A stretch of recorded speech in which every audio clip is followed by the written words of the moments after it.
வருகின்ற 12ஆம் தேதி நவம்பர் 12ஆம் தேதி ஐப்பசி 26 நம்முடைய கொங்கு காசி அஷ்டபைரவ திருக்கோவிலிலே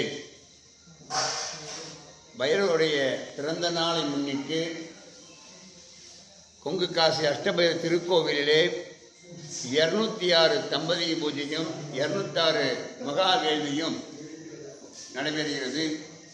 பக்த கோடி அனைவரும் வந்திருந்து இந்த கொங்கு காசி அஷ்டபைரவர் தரிசனம் செய்யுமாறு அன்போடு கேட்டுக்கொள்கின்றோம். அது மட்டும் இல்லாமல் பக்தர்கள் திருக்கரங்களாலேயே பாலாபிஷேகம், தீர்த்த அபிஷேகம் எல்லாமே நடைபெறுகிறது. வருகின்ற 12ஆம் தேதி பைரவருக்கு பிறந்த நாளை முன்னிட்டு, அதாவது 8வது அஷ்டமியாக வரக்கூடிய அஷ்டமி திதி பைரவருடைய ஜென்மாஷ்டமி.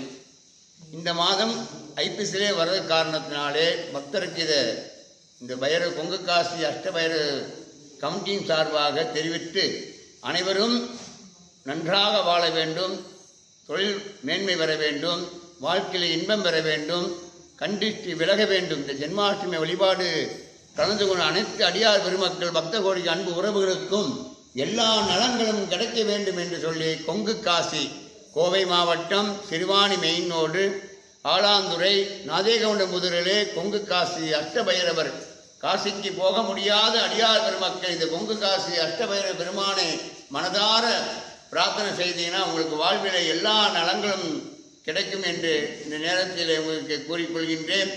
இது ஜென்மாஷ்டமி.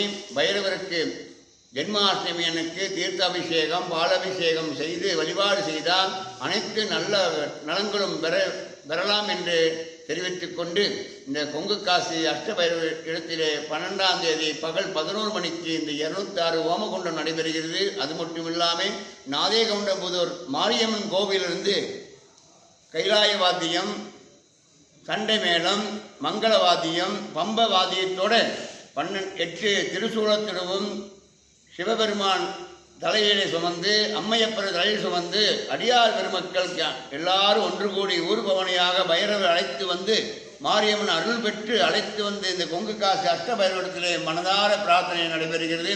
அனைவரும் வந்திருந்து இந்த வழிபாடை கலந்து கொண்டு அனைத்து நலங்களும் பெற வேண்டும் என்று சொல்லி வேண்டிக் கொள்கின்றோம், அருள் பெறுகின்றோம். அன்பே ஆனந்தமாகட்டும்.